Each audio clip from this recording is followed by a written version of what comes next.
Welcome back, guys, to Fancy of Smoke Media, and today we are discussing episode 6 of Peacemaker season 2, titled Ignorance is Chris. Now, this is the first time the public is getting to see this episode.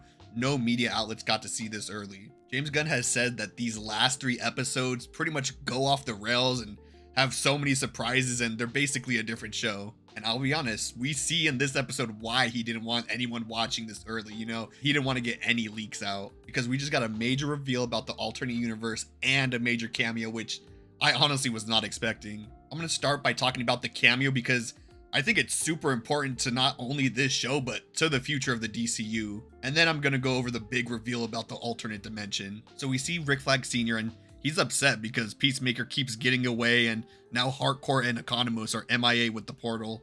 So we see him at his most desperate, and that's when he tells his assistant to call the warden of Belle Reve prison so he can talk with the prisoner.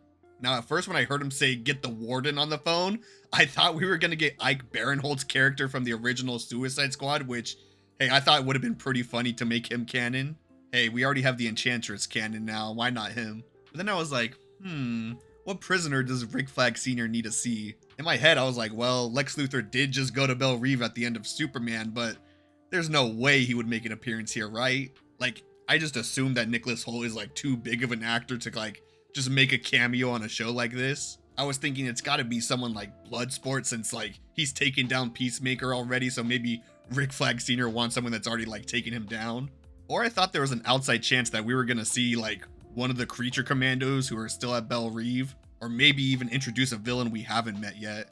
But nope, we get Nicholas Hoult returning as Lex Luthor in all his bald grandness. And now he's rocking a limp and a cane now, which I assume happened after he got manhandled by Crypto.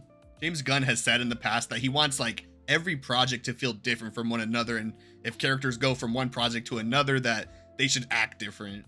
And he really sets the tone here because Lex said some outrageous stuff that I would never have expected him to say in Superman. Meanwhile, I'm here in Belle Reve, listening to a bear-sized man with dragon skin, but fucking a glowing twink with cartoon eyes in a cell beside me every night.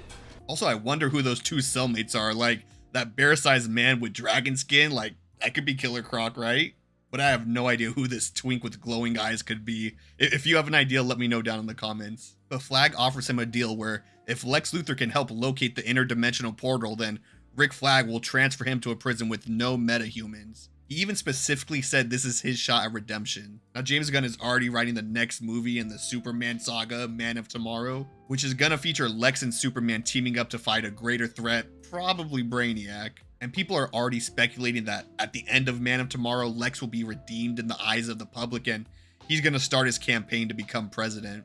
Gunn has also said that season 2 of Peacemaker flows directly into Man of Tomorrow, so I think this is him planting the seeds for that. But yeah, this is really awesome to see Lex, and it's honestly game-changing. This opens up the door to so many other like cameos, possibly. If Nicholas Hoult can come in cameo, David Corenswet can come in cameo. Then we also had the big reveal that the internet pretty much solved a few weeks ago, so it wasn't that much big of a shock.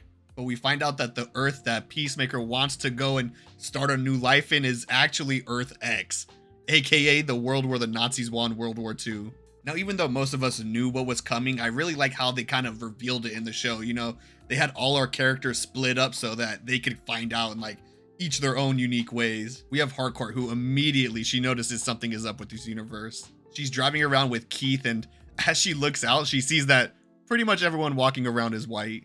I also like how Keith and all the security guards at Argus know something's pretty much up here. The Amelia Harcourt they know wears vibrant colors and skirts and would never cuss at them. And now here she is in all leather, insulting people. I'll get this back to you. Shove it up your ass.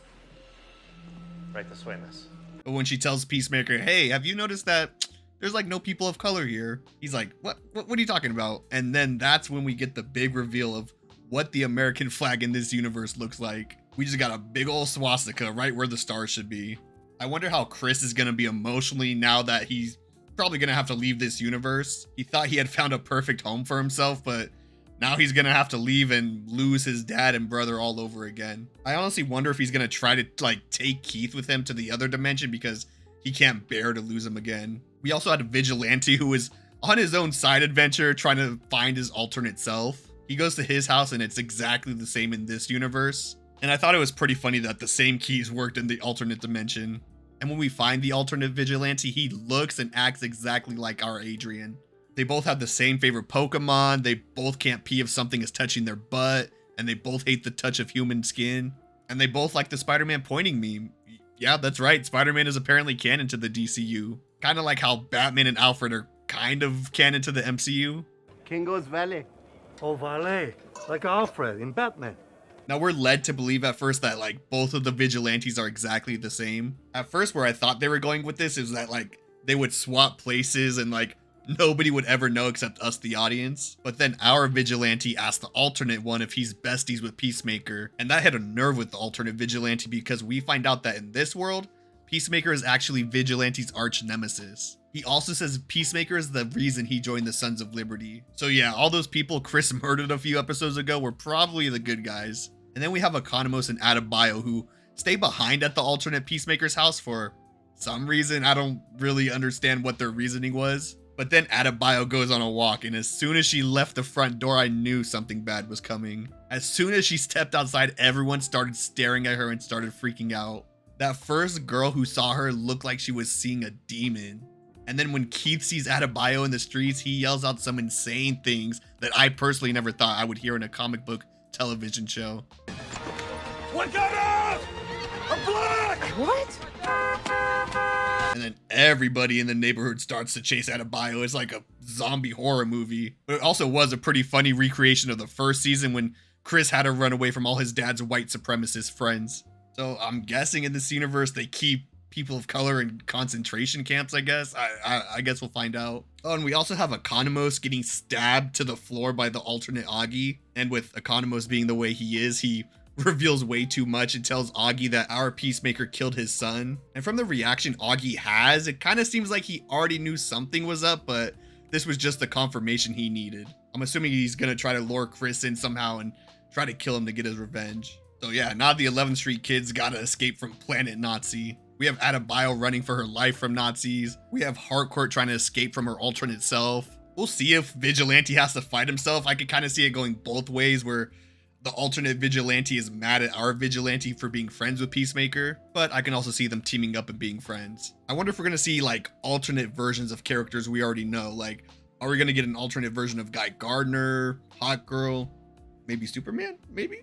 But yeah, what did you guys think of episode 6? What did you think of the big cameo, the big reveal? Do you think anyone else is gonna come cameo? And do you think all the 11th Street gang is gonna make it out alive? I wonder if James Gunn is gonna kill one of them off, you know, just to add some weight. But yeah, that's all I have for you guys today. I'll catch you next time.